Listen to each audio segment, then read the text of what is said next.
हम लोग कहाँ तक आए थे कल?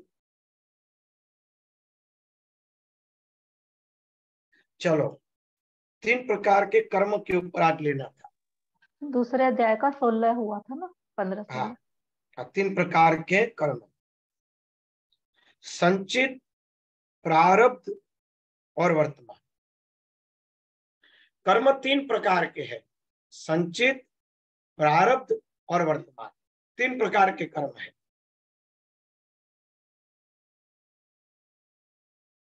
संचित कर्म क्या है, प्रारब्ध कर्म क्या है और वर्तमान कर्म क्या है, उसके बारे में देखिए। जिस कारण हमारा शरीर बना है, शरीर कोई न कोई कारण लेकर जन्म धारण किया है। शरीर, उस कारण को हम निवृत्त नहीं कर सकते। उस कारण को प्रारब्ध कहा जाता है, जो भुगतना नक्की हो गया है कि ये तो भुगतना ही पड़ेगा, ये प्राप्त करना ही पड़ेगा। जो हमारे संचित कर्म पड़े थे, उनमें से भुगतने के लिए जो निमित्त हो चुके हैं, लिखे गए कि इतना तो इसको भुगतना ही है, उसको कहते हैं प्रारब्ध। संचित कर्म में से जितने कर्म हमें निश्चित भुगतने हैं, उसको प्रारब्ध कहा जाए। जो हमारा प्रारब्ध है, उसको मिटा नहीं सकते। और प्रारब्ध प्रकट कहां से होता है? संचित कर्म से। प्रारब्ध जो प्रकट होता है वो संचित कर्म से। हमने जो पूर्व में कर्म किए थे, हजारों हमारे कर्म भुगतने बाकी है, उसमें से सब जब जीवात्मा जन्म लेता है तो संचित कर्म में से एक अपना हिस्सा नक्की करता है कि इस हिस्से को मैं यहां जन्म धारण करके इसको भुगत होगा। तो वो जो निश्चित हुआ, उसको कहते हैं प्रारब्ध। जैसे जीवात्मा अपने माता पिता नक्की करता है, या तो प्रकृति के कारण उसको माता पिता प्राप्त होते हैं, तो क्या हो गया? प्रारब्ध। जैसे भी मिले, अच्छे बुरे, नीची स्थिति के, ऊंची स्थिति के, गरीब अमीर, जो भी मिले वो उसका प्रारब्ध हो गया। उसको व्यक्ति मिटा नहीं सकता, वो प्रारब्ध हो गया।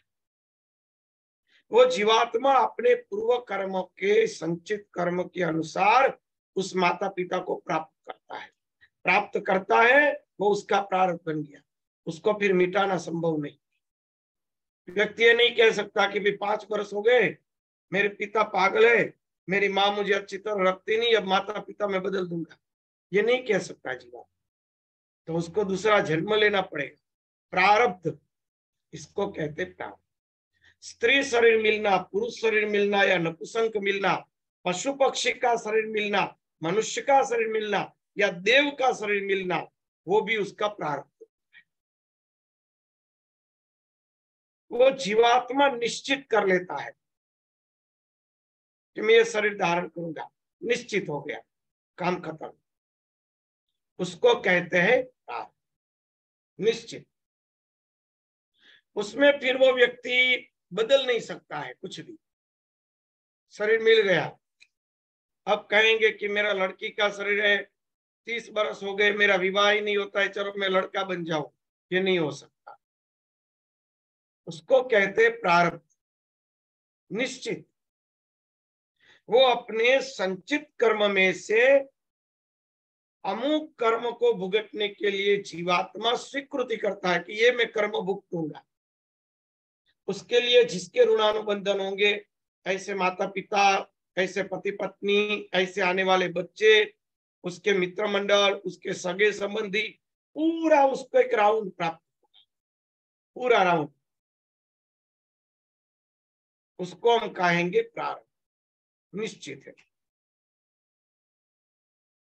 प्रारब्ध 2 प्रकार के होते हैं: तीव्र प्रारब्ध और मंद प्रारब्ध। 2 प्रकार के प्रारब्ध। तीव्र प्रारब्ध को कोई टाल नहीं सकता, मगर मंद प्रारब्ध को जप के द्वारा, कोई अनुष्ठान के द्वारा, औषधि के द्वारा, विवेक बुद्धि से, या तो आशीर्वाद से मंद प्रारब्ध में परिवर्तन हो सकता। जैसे कि किसी को पेट में तकलीफ खड़ी हुई, उन्होंने दवाई ले ली, मंद प्रारब्ध, वो ठीक हो गया। परंतु तीव्र प्रारब्ध, किसी के कुंडली के अंदर वो अग्नि तत्व कमजोर है, सूर्य आदि कमजोर है, तो उसकी मंदाग्नि आजीवन रहेगी, उसमें वो व्यक्ति परिवर्तन नहीं कर सकता है। उसका चंद्रमा कमजोर है, उसकी हड्डियां कमजोर रहेगी, उसमें परिवर्तन नहीं कर सकते हैं। वो तीव्र प्रारब्ध, पूरे जीवन उसकी हड्डियां कमजोर रहेगी, उसके शरीर में कफ तत्व ज्यादा रहेगा, क्योंकि उसका चंद्रमा कमजोर है, उसमें परिवर्तन नहीं हो सकता है। कई बार उस ग्रह के नंग पहने पर भी, उसके जप करने पर भी उसमें 20-25% फर्क आता है, ज्यादा फर्क उसको प्राप्त नहीं होता है, क्योंकि तीव्र प्रारब्ध हटा नहीं सकते। अगर किसी को मंद प्रारब्ध है तो उन्होंने नंग आदि पहना, जप आदि किए, कोई गुरु मंत्र आदि का अनुष्ठान किया, उसके कारण भी वो हट गया, उन्होंने ऐसा औषधि प्रयोग किया और हट गया, काम बन गया। तो इसको कहते तीव्र और मंद प्रारब्ध, जो हमारे शरीर के जन्म के साथ जुड़े हुए हैं, मृत्यु तक रहने वाले। मंद है वो बदलते रहते हैं, तीव्र है वो आजीवन रहता है, उसमें कोई परिवर्तन। वो जो संचित कर्म, यानी कि हम जो कर्म करते हैं उसका परिणाम जो तत्काल नहीं मिलता है, ऐसा परिणाम संचित के रूप में पड़ा रहता है प्रकृति के अंदर। वो समय आने पर हमारे पास आता है, उसको संचित कर्म कहते हैं। और उस संचित कर्म के जूथ से जो हम शरीर धारण करते हैं, वो हमारे प्रारब्ध कर्म बन जाते हैं। और उसमें वर्तमान कर्म, जो कर्म हमने भुगत लिया वो तो खत्म हो गया, परंतु अभी जो बन रहा है वर्तमान कर्म जो है, वो विशेष रूप से काम करता है। जो प्रारब्ध है वो अभी आने वाला है, पर वर्तमान जो है उसके अंदर इतना सामर्थ्य है कि प्रारब्ध कर्म में परिवर्तन कर सके। कोई ऐसा अति तीव्रातीत कर्म में परिवर्तन न कर सके, बाकी लगभग सब कर्मों में परिवर्तन हो सकता है। गुरु कृपा ही केवल, परमात्मा की कृपा से, गुरु कृपा से हर कुछ हो सकता है, सब कुछ हो सकता है।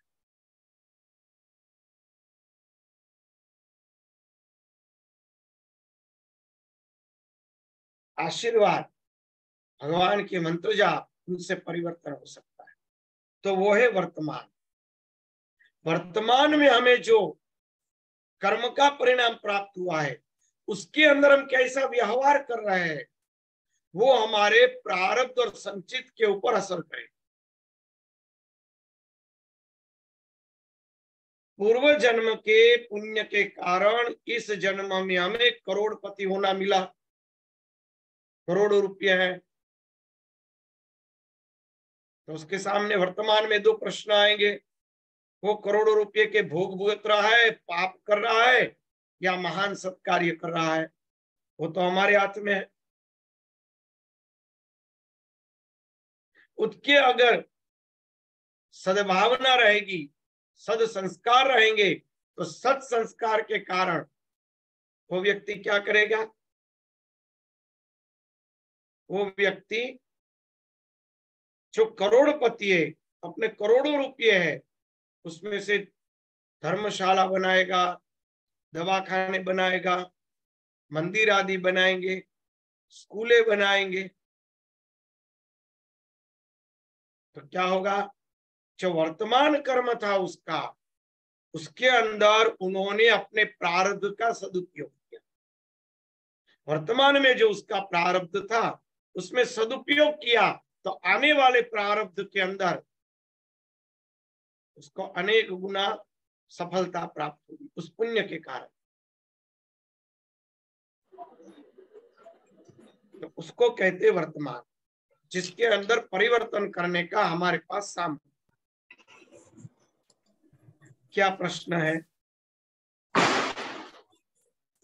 युवराज जी ने वॉल्यूम खोला कुछ।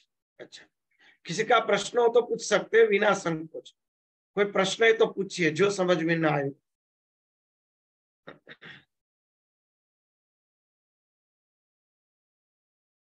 चलो आगे लेते हैं।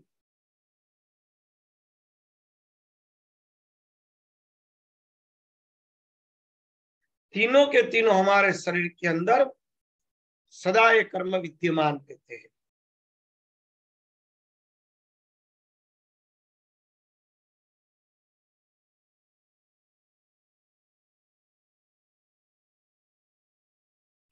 ये स्थावर जंगम समग्र शाश्वत विश्व उस कर्म के प्रभाव से नियंत्रित है। सभी मुनिगुण इस कर्म में जगत की नित्यता अनित्यता के विचार से सदा डूबे रहते हैं, फिर भी वे नहीं जान पाते कि यह जगत नित्य है अथवा अनित्य। जब तक माया विद्यमान रहती है तब तक यह जगत नित्य प्रतीत होता है।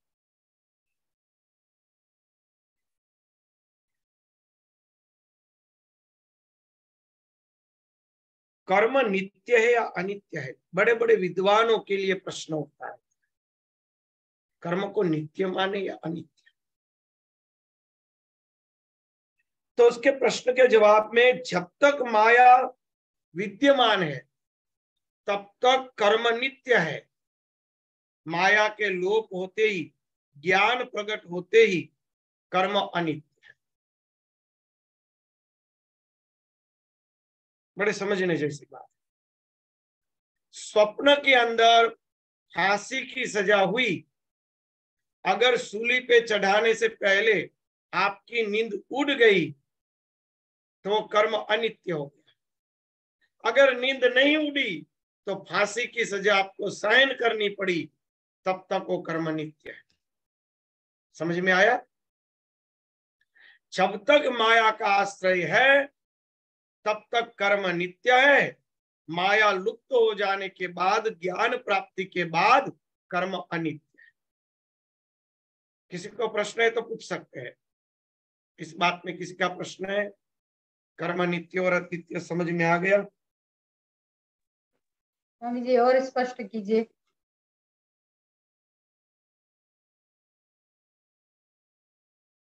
आगे कहा है स्पष्टता में ही कि कारण की सर्वथा सत्ता रहने पर कार्य का अभाव कैसे हो सकता है।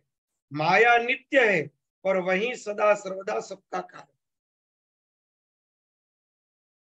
जब तक कारण है तब तक कार्य का लुप्त नहीं हो सकता। तो कर्म का कारण क्या है? माया। जब तक माया नित्य है तब तक वो कर्म भुगतना ही पड़ेगा, इसलिए कर्म नित्य है। जब आत्मज्ञान प्राप्त हो जाता है, शिवत्व प्राप्त हो जाता है, जब माया का जीव अतिरेक कर लेता है, आत्म तत्व को प्राप्त कर लेता है, ब्रह्म भाव को प्राप्त कर लेता है, तो माया का अतिरेक हो जाने के कारण ये जो माया है वह कारण है, वह कारण लुप्त हो जाने के कारण उसका जो कर्म है वो कर्म शांत हो जाता है, फिर कर्म अनित्य है। जब तक माया का अतिरेक नहीं होता, जब तक कारण बना रहेगा तब तक कर्म बना रहेगा। कर्म का कारण है माया, तब तक कारण बना रहेगा। बराबर? तो जब तक ये अंतःकरण में सृष्टि है तब तक कर्म नित्य है। अंतःकरण की सृष्टि लोप होकर जब हमारा दृष्टा जीव वो साक्षी रूपी परमात्मा को प्राप्त करके एक रूप हो जाए और अपने आप को तत्व रूप मान ले, तो कर्म वहां पे शांत हो जाए। फिर उसको कर्म भुगतने नहीं पड़ते, कर्म वहां शांत, कर्म उसका कुछ नहीं बिगाड़ सकता। ब्रह्मा विष्णु महेश तक कर्म काम करते, इतने में समझ जाइए। ब्रह्मा अपने तप रूपी कर्म के द्वारा सृष्टि प्रकट करते हैं, विष्णु अपने तपस्या रूपी कर्म के द्वारा इस जगत का पालन करते हैं, और भगवान शिव अपने तपस्या के द्वारा समग्र सृष्टि का संसार रूपी कर्म करते, संहार रूपी कर्म करते। ये कर्म का ही सब खेल है। इसलिए जब तक माया है तब तक कर्म है। शुद्ध ब्रह्म के अंदर कर्म नहीं, बाकी नीचे उतरते ही सब कर्म से है, सब जगह कर्म का विधान। क्योंकि विष्णु भगवान को भी कई बार श्राप प्राप्त हुआ, भगवान को भी अवतार धारण करने पड़े, ब्रह्मा जी को भी श्राप प्राप्त हुआ, शिव जी ने कई राक्षसों को वरदान देकर परेशानी में पड़ गए और शिव जी को भागना भी पड़ा कई बार, देवताओं को भी कई बार कई प्रकार की परेशानियां प्राप्त हुई। तो ये सब कर्म का खेल, ये सब कर्म का खेल। जब तक माया है तब तक कर्म है। माया कारण है और कर्म कार्य है।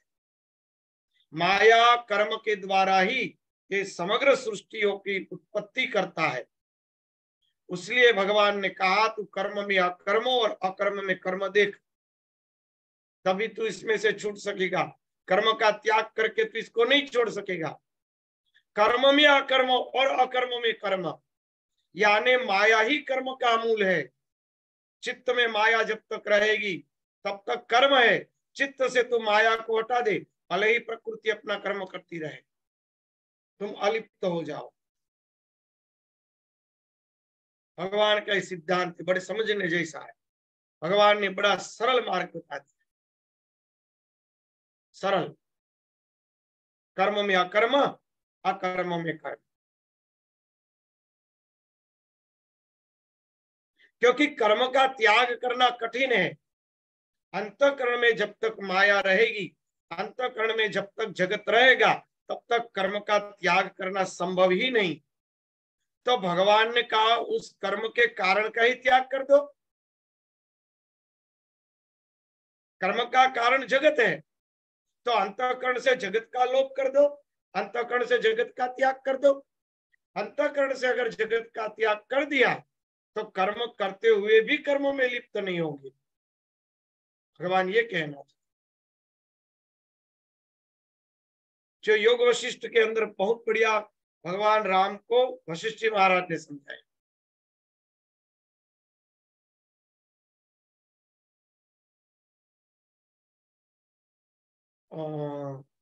बृहस्पति जी का पुत्र था कच्छ, लगभग कच्छ, मैं नाम भूल गया।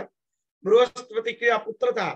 पुत्र ने देवलोक में अपने पिता का पूजन करके कहा कि आप तो जगत गुरु है, देवों के गुरु है, बृहस्पति है, मेरे पिता भी है, आप मुझे ज्ञान प्रदान कीजिए, मुझे परम शांति कैसे प्राप्त, क्योंकि इंद्र जैसे भोग में भुगत रहा हूं, आपका पुत्र हूं, फिर भी मुझे शांति प्राप्त नहीं। पिता ने कहा सर्व त्याग में ही शांति। इंद्र के सुखों को त्याग करके हिमालय में तपस्या करने लगे। 4 वर्ष बीत गए, कुछ शांति नहीं। पिता का पूजन करके कहा कि हे गुरुदेव, मैंने पूरे इंद्रासन को त्याग कर दिया, इंद्रलोक को, स्वर्ग के सुख त्याग किए, फिर भी मुझे शांति नहीं, बताइए। कहा बेटा कह तो दिया सर्व के त्याग में ही शांति है। इन्होंने भिक्षा आदि का त्याग कर दिया, उपवास रहने लगे। जो अपनी कुटिया थी उसका त्याग कर दिया, गुफा में रहने लगे। फिर से 4 वर्ष चले गए। पिताजी अभी भी मुझे शांति नहीं। कि वत्स कह तो दिया सर्व के त्याग में शांति है। फिर उन्होंने अन्न जल सब त्याग दिया, वस्त्र भी त्याग दिए, अवधूत स्थिति में पड़े रहे। फिर से 4 वर्ष बीत गए। फिर से आया, पिताजी अब क्या करूं, अभी भी शांति। तो कहा बेटा कह तो दिया सर्व के त्याग में ही शांति। आने के बाद सोचने लगे अब तो शरीर है, क्या करूं। चिता बनाई, चिता में अग्नि दी, शरीर को अग्नि में समर्पित कर दूं। जैसे ही शरीर को अग्नि में समर्पित करने के लिए खड़े हुए, उसी समय पिता ने हाथ पकड़ लिया। ये क्या कर रहे हो वत्स, शरीर के त्याग से भी शांति नहीं मिलेगी, प्रेतात्मा होगे, आत्महत्या कर रहे हो। तो प्रभु क्या करूं मैं, शांति कैसे प्राप्त होगी। वत्स सर्व के त्याग में यानी अंतःकरण में जो तुम्हारी सृष्टि पड़ी है उनका त्याग, चित्त का त्याग करो। चित्त के त्याग में ही शांति है, अंतःकरण में पड़ी हुई सृष्टि के त्याग में ही शांति। अंतःकरण में जो सृष्टि है उसका त्याग करो। स्थूल त्याग के त्याग से त्याग नहीं होता, शांति नहीं होती। इसलिए भगवान ने कहा कर्म में अकर्म और अकर्म में कर्म दे। सर्व के त्याग में ही शांति, यानी कि अंतःकरण में जो सृष्टि है उनका त्याग करके जो प्रारब्ध कर्म है उसको भुगत लो, तो कर्म में अकर्म हो जाएगा, यानी कि नया होना बंद हो जाएगा और पुराने भुगतने लगेंगे। अपने आप हिसाब खत्म। वो एक ही रास्ता, दूसरा कोई रास्ता। ये 3 प्रकार के कर्म है। कारण की सर्वथा सत्ता रहने पर कार्य का अभाव कैसे हो सकता है। माया नित्य है, वही सर्वदा सबका कारण। अतएव कर्म बीज की नित्यता पर बुद्धिमान पुरुषों को सदा चिंतन करना चाहिए। देखा, कर्म के बीज के ऊपर चिंतन करना चाहिए ताकि नया बीज प्रकट न हो कर्म का। हे राजन, संपूर्ण जगत कर्म के द्वारा नियंत्रित होकर सदा परिवर्तित होता रहता है। हे राजेंद्र, यदि अमित तेज वाले भगवान विष्णु अपनी इच्छा से जन्म लेने के लिए स्वतंत्र होते तो नानाविध योनियों में, नानाविध धर्म कर्म अनुसार युगों में अनेक प्रकार की निम्न योनि में जन्म क्यों लेते। सुकर, कच्छ, मीन क्यों लेते जन्म। देखा, अभी बात जो हुई हम लोग की वही आई। भगवान विष्णु भी कर्म के अधीन है। अगर वो कर्म के अधीन न होते तो अनेक योनियों में, निम्न योनियों में जन्म क्यों लेते, अनेक प्रकार के कर्म क्यों भुगतते। राम अवतार में इतने कष्ट भुगते, क्यों भुगतते। मछली, सुकर, सिंह, कच्छप, ये सब अवतार क्यों धारण करते, सुअर जैसा अवतार क्यों धारण करते।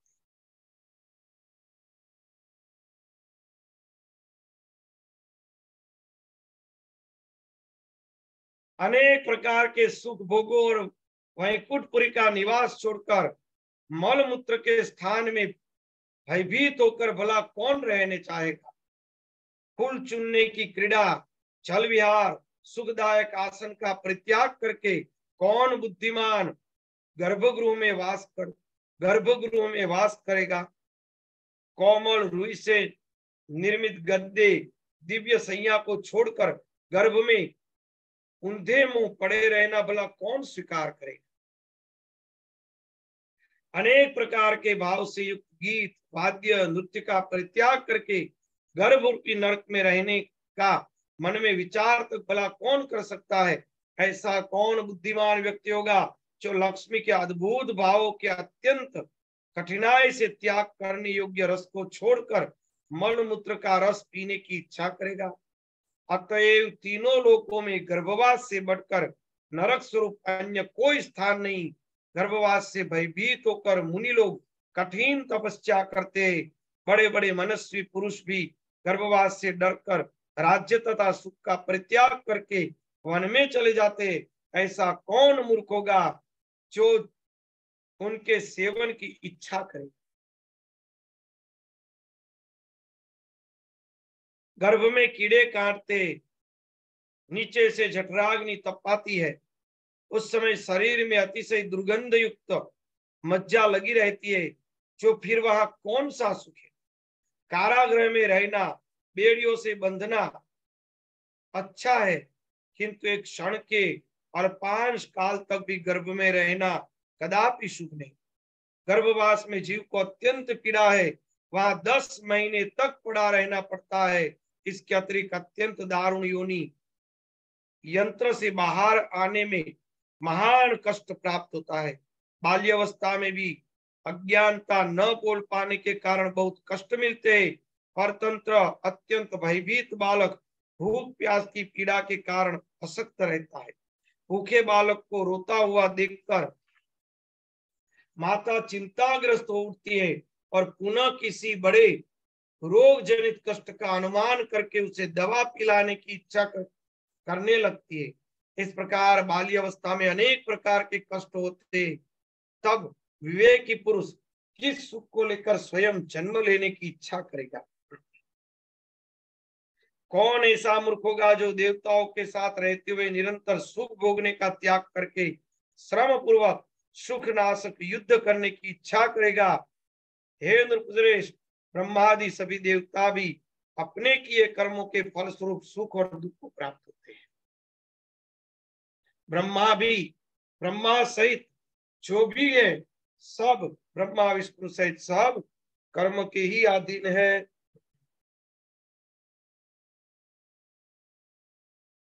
हे नृपश्रेष्ठ, सभी देहधारी जीव, चाहे मनुष्य, देवता, पशु पक्षी, अपने अपने किए कर्म का शुभ और अशुभ फल पाते हैं। मनुष्य तप यज्ञ दान के द्वारा इंद्रिय तत्व को प्राप्त होता है और पुण्य क्षीण होने पर इंद्र भी च्युत हो जाता है, इसमें कोई संदेह नहीं। रामावतार के समय देवता कर्म बंधन के कारण वानर बने थे और कृष्ण अवतार में भी कृष्ण की सहायता के लिए देवता ही यादव बने। इस प्रकार प्रत्येक युग में धर्म की रक्षा के लिए भगवान विष्णु ब्रह्मा जी से अत्यंत प्रेरित होकर अनेक अवतार धारण करते हैं। हे राजन, इस प्रकार रथ चक्र की भांति विविध प्रकार की योनि में भगवान विष्णु के अद्भुत अवतार बार बार होते रहते। महात्मा भगवान विष्णु अपने अंश से पृथ्वी पर अवतार लेकर दैत्यों का वध रूपी कार्य संपन्न करते। इसीलिए अब मैं यहाँ कृष्ण के जन्म की पवित्र कथा कह रहा हूँ। वे साक्षात भगवान विष्णु ही यदुवंश के अंदर अवतरित हुए थे। कश्यप मुनि के अंश से प्रतापी वसुदेव जी उत्पन्न हुए, जो पूर्व जन्म में शापवश इस जन्म में गोपाल का काम कर रहे थे।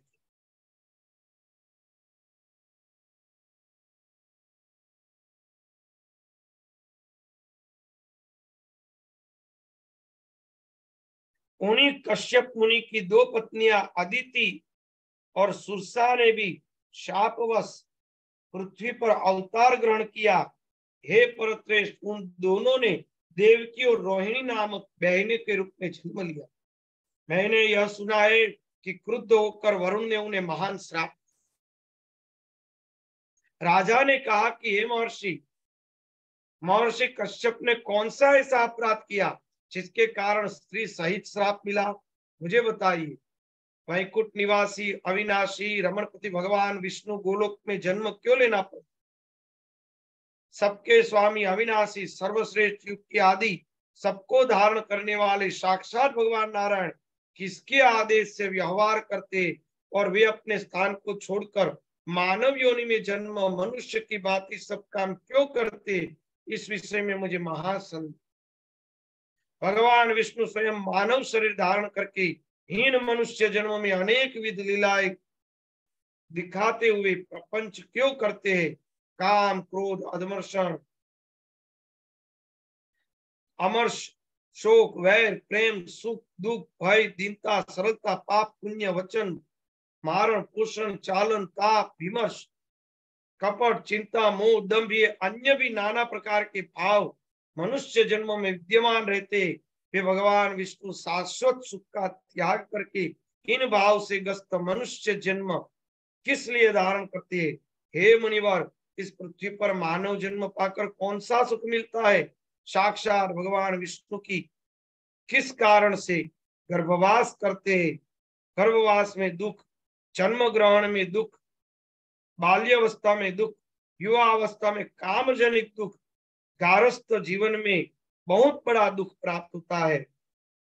ये अनेक कष्ट मानव जीवन में प्राप्त होते, तो फिर हे भगवान विष्णु अवतार भगवान विष्णु अवतार क्यों धारण करते हैं? ब्रह्म योनि भगवान विष्णु को अवतार ग्रहण करके अत्यंत दारुण वनवास में घोर कष्ट प्राप्त हुआ था।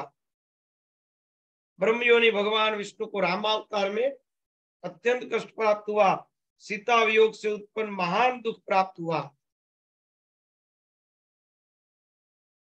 तथा अनेक राक्षसों से युद्ध, अंत में महान आत्मा वाले इस राम को पत्नी परित्याग की असीम वेदना भी सहन करनी पड़ी। उसी प्रकार कृष्ण अवतार में बंदी गृह में जन्म, गोकुल गमन, गोचर, कंसवध, पुनः कष्टपूर्वक द्वारका का प्रस्थान, अनेक विध सांसारिक दुख भगवान कृष्ण को क्यों भुगतते? ऐसा कौन सा ज्ञानी व्यक्ति होगा जो मुक्त होता हुआ भी स्वेच्छा से इन दुख की प्रतीक्षा करेगा? हे सर्वज्ञ, मेरे मन की शांति के लिए संदेह का निवारण कीजिए। तृतीय अध्याय, चतुर्थ स्कंद। व्यास जी ने कहा, भगवान विष्णु के विभिन्न अवतार ग्रहण करके तथा इसी प्रकार सभी देवताओं के भी अंशावतार ग्रहण करने के बहुत से कारण है। अब वसुदेव देव की तथा रोहिणी के अवतारों का कारण यथार्थ रूप से सुनिए।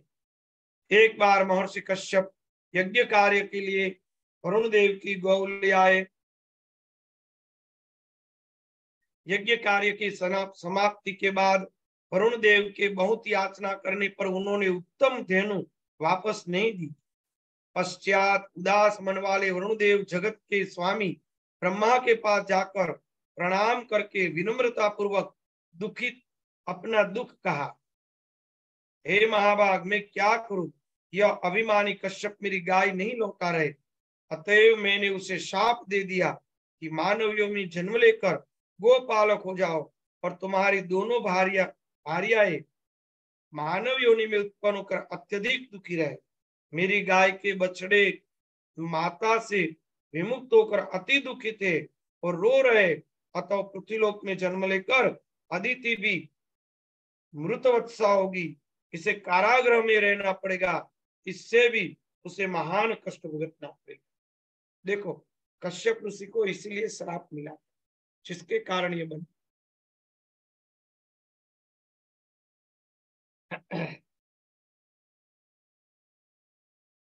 छल जंतुओं के स्वामी व्यास जी ने कहा,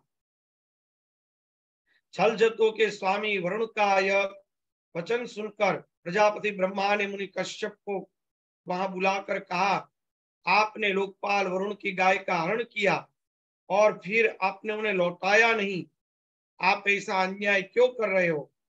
न्याय को जानते हुए भी आपने दूसरे का धन का हरण किया। आप तो सर्वज्ञ है, तो फिर आपने अन्याय क्यों किया? लोभ की ऐसी महिमा कि वह महान से महान लोगों को भी छोड़ता नहीं। लोभ तो निश्चय ही पापों की खान है, नरक की प्राप्ति करने वाला, सर्वथा अनुचित है। महर्षि कश्यप भी उस लोभ का परित्याग कर सकने में समर्थ नहीं हुए, तो मैं क्या कर सकता हूँ? अंततः मैंने यही निष्कर्ष निकाला कि लोभ सदा से सबसे प्रबल है। शांत स्वभाव वाले जितेंद्रिय प्रतिग्रह से परामुख तथा वानप्रस्थ आश्रम स्वीकार किए हुए मुनि लोग धन्य है। जिन्होंने लोभ पर विजय प्राप्त कर ली। संसार में लोभ से बढ़कर अपवित्र निंदित अन्य कोई चीज नहीं। सबसे महान शत्रु महर्षि कश्यप भी इन नीच लोभ से स्नेह करने के कारण दुराचार से लिप्त हुए। अतः मर्यादा की रक्षा के लिए ब्रह्मा जी ने भी अपने परम प्रिय पौत्र मुनिश्रेष्ठ कश्यप को श्राप दे दिया कि तुम अपने अंश से पृथ्वी पर यदुवंश में जन्म लेकर अपनी दोनों पत्नियों के साथ गोपालन का कार्य। इस प्रकार अंशावतार लेते तथा पृथ्वी का बोझ उतारने के लिए वरुण देव ब्रह्मा जी ने उन महर्षि कश्यप को श्राप दिया। इधर कश्यप की भार्य अदिति भी अत्यधिक शोक संतप्त होकर अदिति को श्राप दे दिया, क्रम से तुम्हारे सातों पुत्र उत्पन्न होते ही मृत्यु को प्राप्त हो जाए।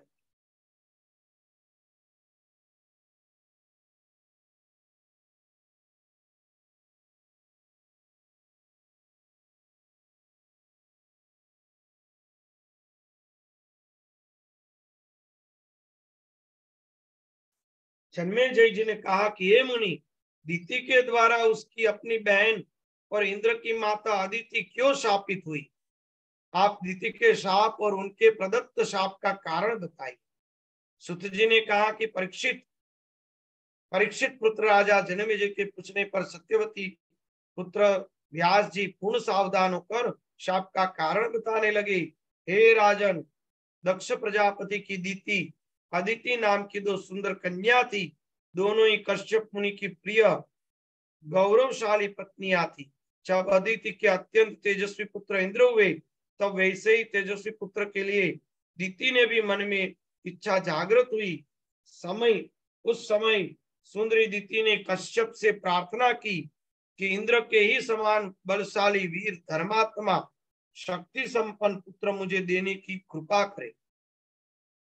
मुनि कश्यप ने उनसे कहा, धैर्य धारण करो, मेरे द्वारा बताए गए व्रत को पूर्ण करके अनंत इंद्र के समान पुत्र तुम्हें अवश्य प्राप्त होगा। कश्यप मुनि की बात स्वीकार करके दीति उस उत्तम व्रत के पालन में तत्पर हुई। उनके ओजस से सुंदर गर्भ धारण किया। वह सुंदरी दीति पयोव्रत में स्थिर रहकर भूमि पर सोती, पतिव्रत का ध्यान करती। इस प्रकार क्रमशः जब वह महान तेजस्वी गर्भ पूर्ण हो गया, तब शुभ्र ज्योति युक्त दीप्यमान अंगों वाली दीति को देखकर अदिति दुखित हुई। यदि दीति के गर्भ से इंद्रतुल्य महान बलशाली पुत्र होगा, तो निश्चय ही मेरा पुत्र निस्तेज हो जाएगा। इस प्रकार चिंता करती मानिनी अदिति ने अपने पुत्र इंद्र से कहा कि पुत्र, इस समय दीति ने गर्भ के द्वारा तुम्हारा अत्यंत पराक्रमी शत्रु विद्यमान है। तुम सम्यक विचार करके उस शत्रु के नाश का प्रयत्न करो, जिससे दीति की गर्भोत्पत्ति विनष्ट हो जाए। इसमें सपत्नी भाव रखने वाली उस सुंदर दीति को देखकर सुख का नाश कर देने वाली चिंता मेरे मन को सताने लगी। जब शत्रु बढ़ जाता है तो राजस्या रोग की भांति वह नष्ट नहीं हो पाता है। इसलिए बुद्धिमान मनुष्य का कर्तव्य है कि शत्रु को अंकुरित होते पहले नष्ट करे। हे देवेंद्र, दीति का यह गर्भ मेरे हृदय में लोहे की कील की तरह चुभ रहा है। जिस किसी भी उपाय से तुम इसे नष्ट करो। यदि तुम मेरा हित करना चाहते हो तो साम दाम आदि बल से दीति के गर्भस्थ शिशु का संहार करो। व्यास जी ने कहा कि तब अपनी माता की वाणी सुनकर देवेंद्र इंद्र मनी मन उपाय सोचकर विमाता दीति के पास गए। पाप बुद्धि इंद्र ने विनय पूर्वक दीति के चरणों में प्रणाम किया। ऊपर से मधुर किंतु भीतर से विष भरी वाणी से नम्रता से कहा, माता, आप पयव्रत पारायण है और अत्यंत दुर्बल कृष्मय है, अतः मैं आपकी सेवा करने के लिए आया हूँ। मुझे बताइए क्या करूं? मैं आपके चरण दबाऊं? आपकी बड़ों की सेवा में मनुष्य पुण्य तथा अक्षय गति प्राप्त कर लेता है। मैं शपथ पूर्वक कहता हूं कि मेरे लिए माता अदिति और आप में कोई भेद नहीं। ऐसा कहकर इंद्र अपने दोनों चरण दबाने लगा। पाद संवाहन सुख पाकर सुंदर नेत्रों वाली दीति ने नींद आ गई। उस समय सती दीति थकी थी, व्रत के कारण दुर्बल थी, उससे इंद्र पर विश्वास था, अतः वह सो गई। दीति को नींद वशीभूत देखकर इंद्र अपना अत्यंत सूक्ष्म रूप धारण कर हाथ में शस्त्र लेकर बड़ी सावधानी के साथ दीति के शरीर में प्रवेश कर गए, छल किया। इस प्रकार योग बल से दीति के उदर में शीघ्र ही प्रविष्ट होकर इंद्र ने वज्र से गर्भ के 7 टुकड़े कर डाले। उस समय वज्रपात से दुखित हो गर्भस्थ शिशु रुदन करने लगा। धीरे से इंद्र ने उससे मां रुद मत रो ऐसा कहा। तत्पश्चात इंद्र ने पुनः उन 7 टुकड़ों को 7-7 खंड में विभाजित किए। वे ही टुकड़े 39 मरुदगण थे रूप में प्रकट हो गए। उस छली इंद्र द्वारा अपने गर्भ का वैसा किया गया जानकर सुंदर दांतों वाली वह दीति जाग गई, अत्यंत दुखित होकर क्रोध करने लगी। बस बहन, अदिति द्वारा किया गया है, यह सब अतिथि द्वारा ऐसा जानकर सत्यव्रत परायण दीति ने कुपित होकर अदिति और इंद्र दोनों को शाप दिया। जिस प्रकार तुम्हारे पुत्र इंद्र से छल पूर्वक मेरा गर्भ छिन्न भिन्न कर डाले, उसी प्रकार उसका त्रिभुवन का राज्य शीघ्र ही नष्ट हो जाए। जिस प्रकार पापिनी अदिति ने गुप्त पाप के द्वारा मेरा गर्भ गिराया, मेरे गर्भ को नष्ट कर डाला, उसी प्रकार उसके पुत्र भी क्रमशः नष्ट हो जाए। वह पुत्र शोक में अत्यंत चिंतित होकर कारागृह में रहेगी। अन्य जन्मों में भी उनकी संतानें इसी प्रकार मर जाए।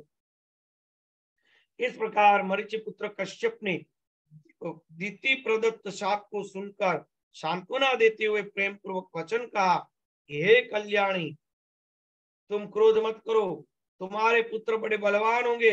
वे सब 40 मरुदगण देवता बनेंगे जो इंद्र के मित्र बनेंगे। 28वें द्वापर युग में तुम्हारा साप सफल होगा। उस समय अदिति मनुष्य योनि में जन्म लेकर अपने किए कर्म का फल भुगतेगी। इस प्रकार दुखित वरुण ने भी उसे साप दिया। इन दोनों सापों के संयोग से अदिति मनुष्य योनि में उत्पन्न हुई। इस प्रकार पति कश्यप के आश्वासन देते अदिति संतुष्ट हुई। वह पुनः कोई अप्रिय वाणी नहीं बोली। इस प्रकार मैंने आपको अदिति के पूर्व शाप का वर्णन बताया। वही अदिति अपने अंश से देवकी के रूप में उत्पन्न हुई। हे महाभाग, चतुर्थ अध्याय, चतुर्थ स्कंद। चलो अब ये कल चौथा स्कंद लेंगे।